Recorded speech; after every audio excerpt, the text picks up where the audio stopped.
Bom, se você está acompanhando nesta série de mensagens, está nos acompanhando, caminhando conosco nessa série de mensagens, você já viu que Deus amava tanto a Nabucodonosor que não permitiu que ele continuasse na condição de vaidade em que ele se encontrava, de soberba.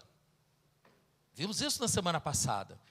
E Deus, por amar a Nabucodonosor, Deus quebrantou o grande rei. E esse quebrantamento, por sua vez, levou Nabucodonosor à transformação da sua forma de se relacionar com Deus. Isso a gente consegue perceber claramente lendo o capítulo 4 do livro de Daniel. Nós vamos ler hoje o capítulo 5. Se você quiser acompanhar com uma das nossas Bíblias, é só pedir ali atrás que chegará uma até você. Mas vejam só, ainda no capítulo 4, vejam como Nabucodonosor respondeu à situação de quebrantamento que Deus o colocou. Daniel 4, versículos 36 e 37. Naquele momento, voltou-me o entendimento e eu recuperei a honra, a majestade e a glória do meu reino. Meus conselheiros e nobres me procuraram, meu trono me foi restaurado e minha grandeza veio a ser ainda maior.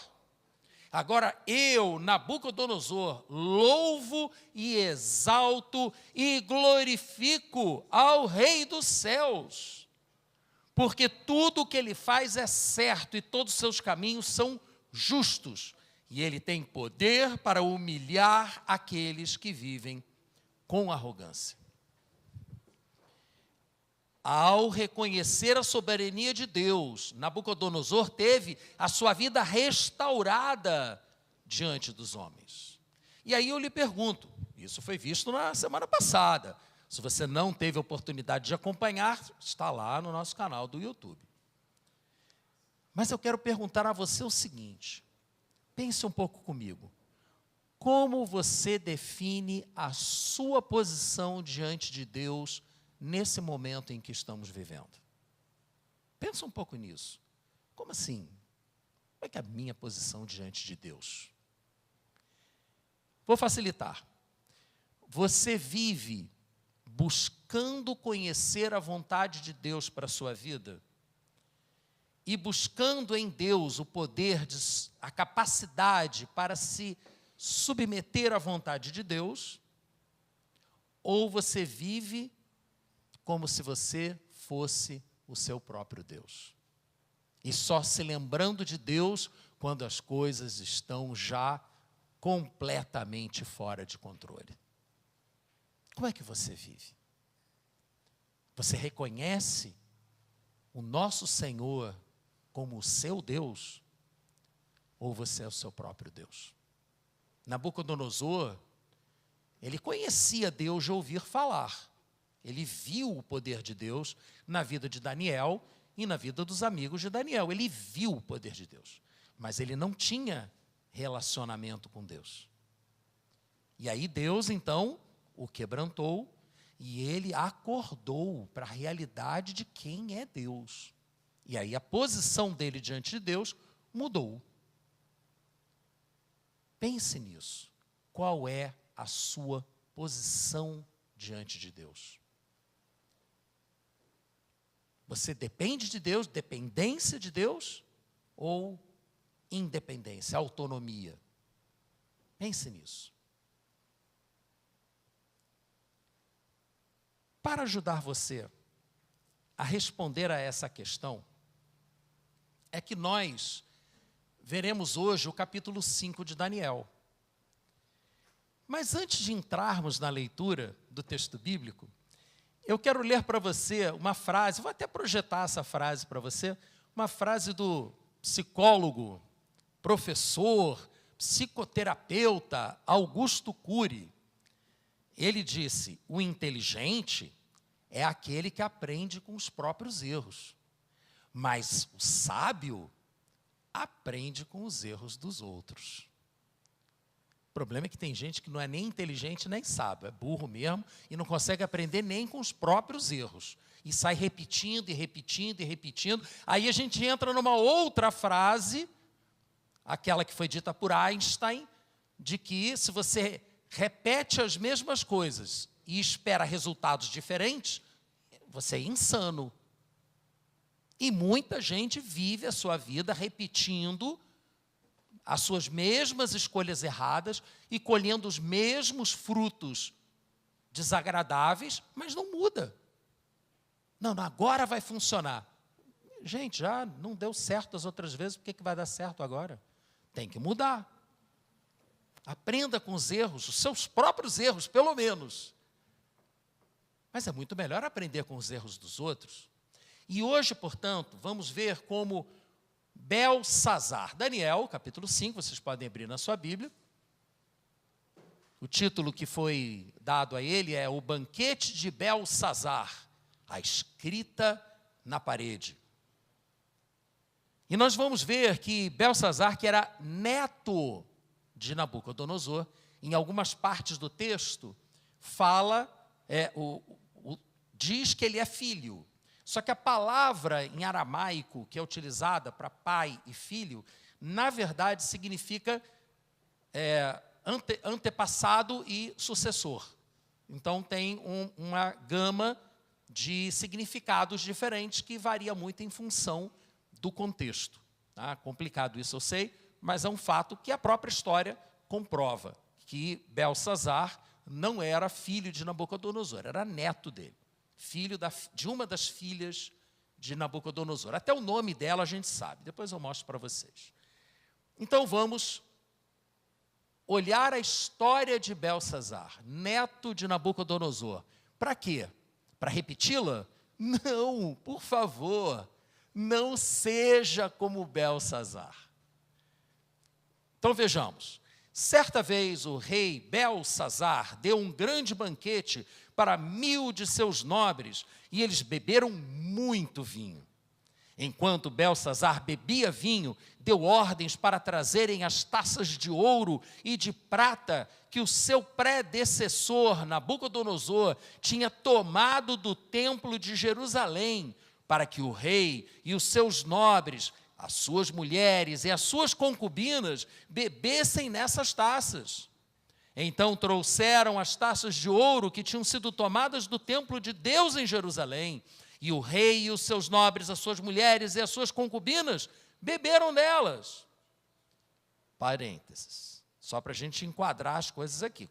Então, como eu já disse, Belsazar, neto de Nabucodonosor, e não era o sucessor imediato de Nabucodonosor. A história, por meio daquelas tábuas de barro, aquelas lâminas de pedra com escritas cuneiforme, que inclusive há algumas delas lá no Museu Britânico em Londres.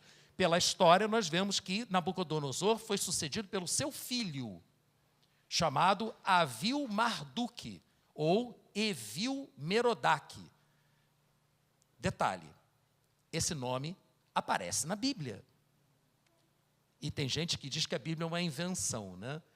Está na Bíblia, muito antes dos exploradores ingleses, em meados do século XIX, descobrirem a Babilônia, redescobrirem a Babilônia. Achava-se que ela era um mito bíblico, que nunca tinha havido Babilônia, até que os ingleses foram lá e encontraram, e levaram um monte de coisa que encontraram lá para o museu deles em Londres, né? Fazer o quê? E lá decifraram a escrita cuneiforme, levaram estelas de pedra, e lá estava escrito a linha sucessória de Nabucodonosor. E a Bíblia fala isso, Jeremias 52, 31 a 34, e 2 Reis 25, 27, é dito que o sucessor de Nabucodonosor se chamava Evil-Merodach. Ele reinou por 2 anos apenas, e foi assassinado por um de seus cunhados. Nabucodonosor teve 3 filhas. O marido de uma delas assassinou o cunhado e se tornou rei. ficou como rei alguns anos, morreu, seu filho assumiu e só durou 2 meses. Porque o outro cunhado, o pai de Belsazar, foi lá e matou o filho do outro cunhado. Parece até novela isso, né? Um matando o outro e tal, para roubar a herança. Coisa bem humana, bem ser humano mesmo. E aí, quem chega ao poder foi Nabônidos.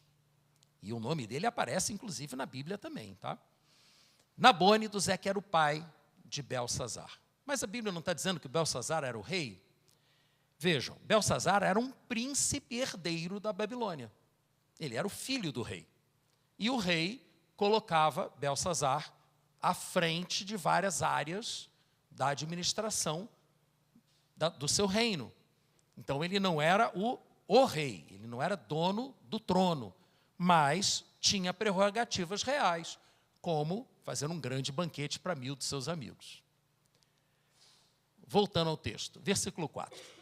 Enquanto bebiam o vinho, louvaram os deuses de ouro, de prata, de bronze, de ferro, de madeira e de pedra. Mas, de repente, apareceram dedos de mão humana que começaram a escrever no reboco da parede da parte mais iluminada do Palácio Real. O rei observou a mão enquanto ela escrevia. Seu rosto ficou pálido e ele ficou tão assustado que os seus joelhos batiam, suas pernas vacilavam. Gente, parece desenho isso aqui. Não lembra aqueles desenhos que a pessoa fica com medo, começa a bater os joelhos? A Bíblia está dizendo que isso aconteceu com aquele cara, porque imagina um dedo escrevendo na parede. Caramba, bebi muito, estou vendo um dedo. Não, estou vendo também. Cara, tem um dedo ali. Quem é que não sentiria medo num negócio desse? Pavor mesmo, né? Pavor. Aos gritos, o rei mandou chamar os encantadores, astrólogos, adivinhos, e disse a esses sábios da Babilônia, também chamados de caldeus: aquele que ler essa inscrição e interpretá-la, revelando-me o seu significado, vestirá um manto vermelho, púrpura, terá uma corrente de ouro no seu pescoço e será o terceiro em importância no governo do reino. Por que o terceiro? Porque o primeiro era o Nabônidos, o segundo era o Belsazar, e ia colocar o terceiro abaixo dele. Por isso o terceiro. Versículo 8. Todos os sábios do rei vieram, mas não conseguiram ler a inscrição, nem dizer ao rei o seu significado. Diante disso, o rei Belsazar ficou ainda mais aterrorizado, e o seu rosto mais pálido. Seus nobres estavam alarmados.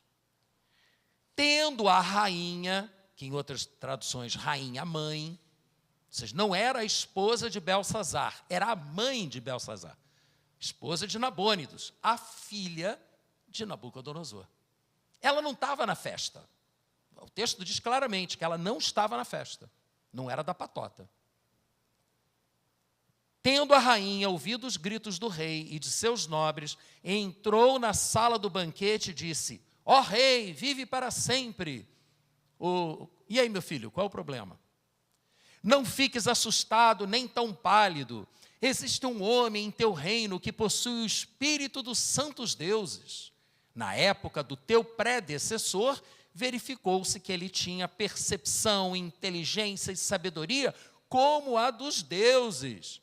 O rei Nabucodonosor, teu predecessor, o nomeou chefe dos magos, dos encantadores, dos astrólogos e dos adivinhos.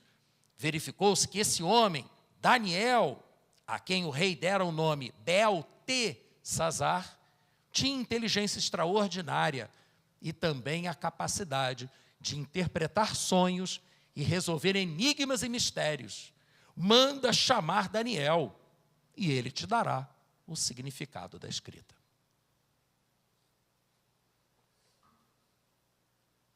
O nome dessa rainha, diz a história, Nitócris. Estava lá, está na estela, letra culeiforme, o nome da personagem bíblica aqui. Versículo 13. Assim, Daniel foi levado à presença do rei, que lhe disse: você é Daniel, um dos exilados que meu pai, o rei, trouxe de Judá. Soube que o Espírito dos deuses está em você e que você possui percepção, inteligência e uma sabedoria fora do comum. Trouxeram os sábios, os encantadores, à minha presença para lerem essa inscrição e me dizerem o seu significado. Eles, porém, não conseguiram. Mas eu soube que você é capaz de dar interpretações e resolver mistérios. Se você puder ler essa inscrição, dar-me o seu significado, você será vestido de vermelho e terá uma corrente de ouro no pescoço e se tornará o terceiro em importância no governo do reino. Então Daniel respondeu ao rei: podes guardar os teus presentes para ti mesmo e dar as tuas recompensas a algum outro. No entanto, eu lerei a inscrição para o rei e lhe direi o seu significado. Ó rei, foi a Nabucodonosor, teu predecessor, que o Deus Altíssimo deu soberania, grandeza, glória e majestade.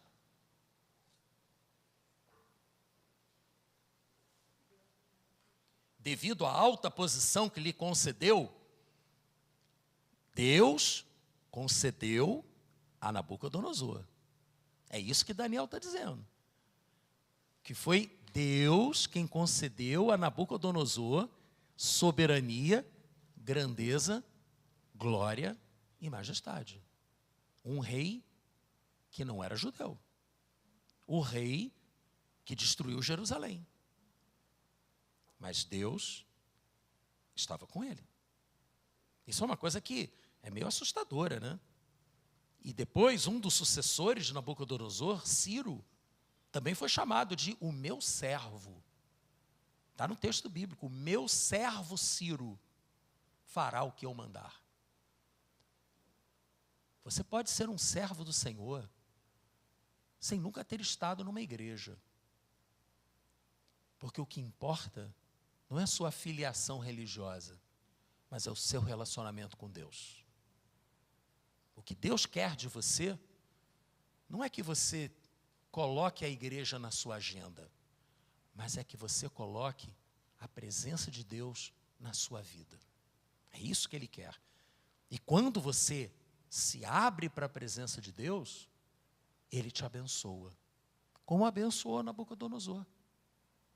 E Belsazar, seu neto, herdou aquilo tudo, sem ter feito nada por merecer. E por isso, Daniel disse para ele, o rei Belsazar, devido à alta posição que Deus concedeu a Nabucodonosor, homens de todas as nações, povos e línguas tremiam diante dele e o temiam. A quem o rei queria matar, matava. A quem queria poupar, poupava. A quem queria promover, promovia. E a quem queria humilhar, humilhava. Mas quando seu coração se tornou arrogante e endurecido por causa do orgulho, ele foi deposto de seu trono real e despojado da sua glória. Foi expulso do meio dos homens e sua mente ficou como a de um animal. Ele passou a viver com os jumentos selvagens e a comer capim com os bois. E o seu corpo se molhava com o orvalho do céu, até reconhecer que o Deus Altíssimo domina sobre os reinos dos homens e coloca no poder a quem Ele quer. Isso é Daniel lembrando a Belsazar o que tinha acontecido há poucos anos. Porque a própria história mostra que foram 6 anos entre a morte de Nabucodonosor e a chegada de Nabônidos ao poder, o pai de Belsazar. 6 anos. O neto não sabia o que tinha acontecido com o avô? Não tinha visto o que tinha acontecido com o avô dele? Não aprendeu nada com a experiência do avô? Aparentemente não, né? E Daniel então diz, mas tu, versículo 22, tu, Belsazar, seu sucessor, não te humilhaste, embora soubesses de tudo isso. Você sabia disso, você viu isso, mas você não se humilhou. Pelo contrário, tu te exaltaste acima do Senhor dos céus, mandaste trazer as taças do templo do Senhor, para que nelas bebessem tu, os teus nobres, as tuas mulheres e as tuas concubinas. Louvaste os deuses de prata, ouro, bronze, ferro, madeira e pedra, que não podem ver, nem ouvir, nem entender, mas não glorificaste o Deus que sustenta em suas mãos a tua vida e todos os teus caminhos. Meus irmãos, não sejam como Beltsazar. Reconheçam o poder de Deus sobre a sua vida. Tente aprender com o erro dele. Seja sábio. Não repita o erro dele. Você não precisa meter o dedo na tomada para saber que dá choque. Alguém já fez isso antes. Aprenda com quem já fez. E o Senhor vai te abençoar. Então eu quero te perguntar, qual é a sua atitude diante da experiência dos outros? Está lá no teu trabalho, está no teu condomínio, você vê um negócio acontecendo. Qual é a sua atitude quando você vê algo acontecer com outra pessoa? Você busca aprender com aquela experiência? Puxa, caramba, se isso acontecer comigo, nem sei o que vou fazer. E aí você começa a meditar no assunto e você acaba sabendo o que fazer, se acontecer com você. Isso demanda humildade.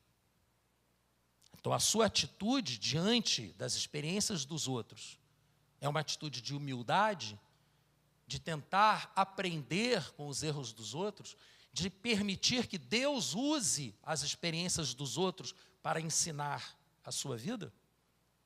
Ou você é daquelas pessoas que acha que se fosse contigo ia ser diferente? Ah, esse cara é fraco. Se fosse comigo ia ser diferente. Cuidado, porque a vaidade, já dizia o autor do Eclesiastes, acredita-se que tenha sido Salomão, vaidade das vaidades, tudo é vaidade, tudo é correr atrás do vento. Pense um pouco nisso. E voltemos ao texto, versículo 24. Por isso, ele, Deus, enviou a mão que escreveu as palavras da inscrição. Esta é a inscrição que foi feita. Mene, mene, tekel, parsim. E este é o significado dessas palavras. Mene, Deus contou os dias do teu reinado e determinou o seu fim. Por quê? Porque a palavra mene, ou mina, era uma unidade monetária babilônica, que significava avaliação de valor. Era uma palavra que era usada para avaliar o valor das coisas. Então, mene, mene, você está sendo avaliado. Tekel, foste pesado na balança e achado em falta. Tekel ou sekel eram unidades de medida de peso. Então, foste avaliado na balança, foste pesado e foste achado em falta. Está faltando coisa aqui. Pérez, teu reino foi dividido e entregue aos medos e persas. A palavra escrita foi parsim. Pérez é o singular da palavra parsim, que significa repartido ou dividido. Então, mesmo que os sábios soubessem o significado dessas palavras, eles não conseguiam entender o que aquilo tinha a ver com o rei. Não conseguiam entender a aplicação daquele significado à vida do rei. Por que dedos fantasmagóricos estavam escrevendo essas palavras na parede do palácio? Mas como Deus estava com Daniel, Daniel soube dizer exatamente o significado. E então, versículo 29, por ordem de Beltsazar, vestiram Daniel com um manto vermelho, puseram-lhe uma corrente de ouro no pescoço e o proclamaram o terceiro em importância no governo do reino. Naquela mesma noite, Belsazar, rei dos babilônios, foi morto, e Dario, o Medo, apoderou-se do reino com a idade de 62 anos. Ficou pouco tempo. Logo em seguida foi sucedido por Ciro, o persa. Medos e persas atuavam em conjunto. Mas essa é outra história. Irmãos, a vaidade, ela sempre nos leva à condenação. A vaidade, o oposto da humildade, nos leva à queda. O temor do Senhor é o princípio da sabedoria. E a vaidade é o princípio da queda. Muito cuidado com o orgulho, com a vaidade. Porque a vaidade de Belsazar não afetou somente a vida dele, não. Afetou a vida de toda a sua família. Porque ao ser condenado o regente, o reino inteiro foi condenado. E a história diz que os medos e os persas conseguiram, as muralhas de Babilônia eram enormes, mas tinha um rio que passava por dentro da cidade. Como a correnteza do rio era muito forte, ninguém conseguia entrar pelo rio e não morrer afogado. O que os medos e os persas fizeram? Bloquearam o rio. Desviaram o rio para um outro canal, com isso ficou seco, ficou um buraco debaixo da muralha e eles entraram. Isso está na história. E naquela mesma noite. Meus irmãos, quando nós nos afastamos de Deus, quando nós agimos com vaidade, a condenação virá. O problema é que muita gente acha que, por não acontecerem as consequências logo em seguida, é porque elas não vão acontecer mais. Você lembra que Deus disse para Adão e Eva que eles não deveriam comer, não poderiam comer do fruto da árvore do conhecimento do bem e do mal, porque se o fizessem, morreriam? E aí Eva morde a fruta e não morre. Entrega para o seu marido, Adão, que morde a fruta e também não morre. E me livrei, nada aconteceu comigo. Mas logo em seguida Deus disse que eles estavam expulsos do paraíso. E o que significava isso? Morte física. Mas mais importante ainda, morte espiritual. Porque o relacionamento deles com Deus tinha sido quebrado, tinha sido rompido. E aí é necessário ser restaurado com Deus para poder voltar a andar com Ele, para poder permanecer com Ele na eternidade. É como diz a palavra de Deus em Gálatas, capítulo 6. Eu vou projetar para vocês. Gálatas, capítulo 6, versículo 7, diz assim: não se deixem enganar. De Deus não se zomba, pois o que o homem semear, isso também colherá. E no versículo 8, vamos ler juntos o versículo 8? Quem semeia para a sua carne, da carne colherá destruição, mas quem semeia para o Espírito, do Espírito colherá a vida eterna. Aí eu sou forçado a te perguntar, né? Talvez você não quisesse ouvir essa pergunta, mas ela é muito necessária. De onde você está semeando? Você está semeando da carne ou semeando do Espírito? Quem semeia da carne, colhe destruição. Quem semeia do Espírito, colhe vida eterna.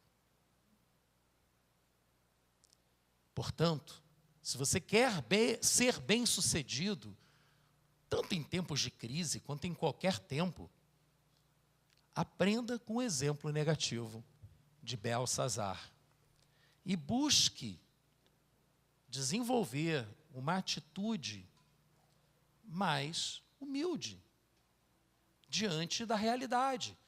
busque a direção de Deus para você aprender como reagir às circunstâncias. Mas buscar como?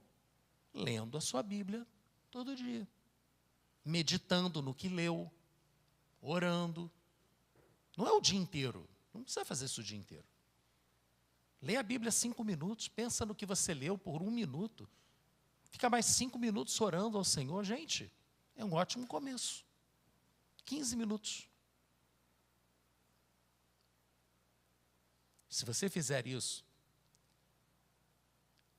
a sua decisão, as suas decisões serão orientadas e as suas consequências serão melhores.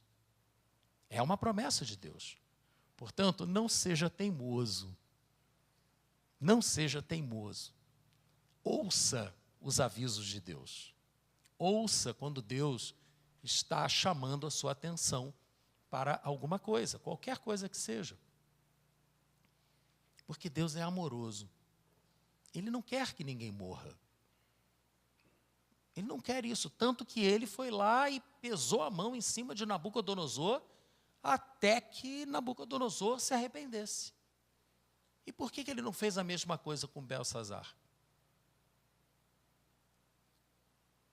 Belsazar cruzou uma linha que não deveria ter cruzado.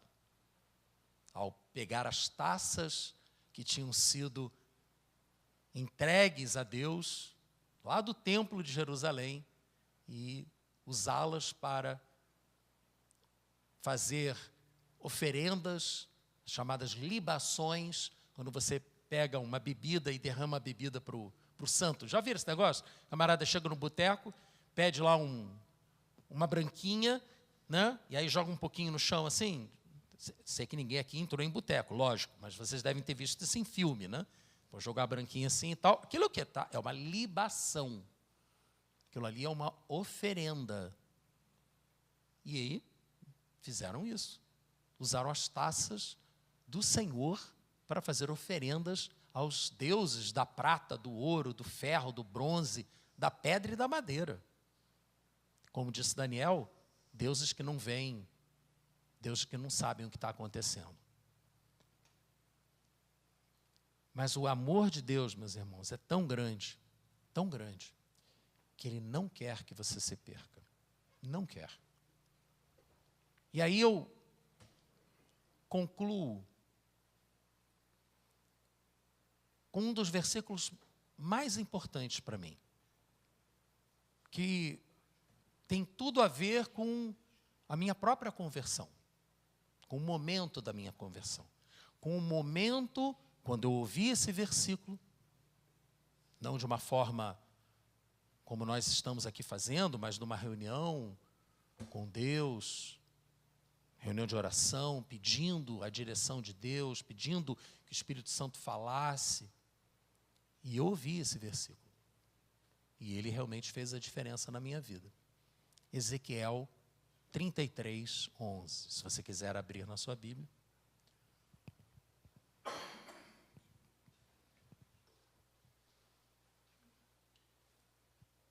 O profeta Ezequiel, ele também foi levado para a Babilônia.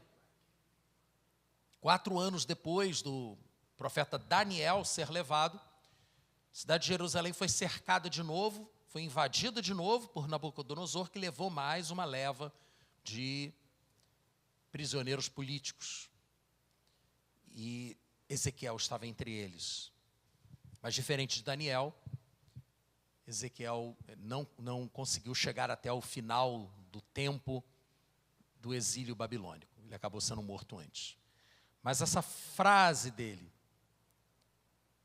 é para você. Filho do homem, Deus falando a Ezequiel, diga à nação de Israel, juro pela minha vida, palavra do soberano Senhor, que não tenho prazer na morte dos ímpios. Antes, tenho prazer em que eles se desviem dos seus caminhos e vivam. Voltem-se dos seus maus caminhos. Por que iriam morrer, ó nação de Israel? Por quê? Por quê? Que você não sai do caminho que está e se volta para o caminho do Senhor. Volte. Se você estiver afastado de Deus, volte. Se você estiver vivendo como filho pródigo, afastado do seu pai, volte. E você será recebido de volta, como o filho pródigo foi recebido de volta. Mas é você que tem que voltar. Ele não vai atrás de você. Ele já foi, enviando o seu filho unigênito, para morrer por você. Agora é contigo. Volte. Por isso eu quero orar com você. Talvez você esteja vivendo um momento assim. Essa passagem, ela fala muito sobre a dicotomia, humildade, vaidade. Hoje pela manhã, nós tivemos aqui um pastor convidado, pastor Price, e que ele enfatizou a questão da humildade. E eu não sei porquê, só posso supor. Mas Deus me inspirou a apresentar para vocês essa questão do arrependimento, da busca pelo perdão de Deus. Então é por isso que eu quero orar por você.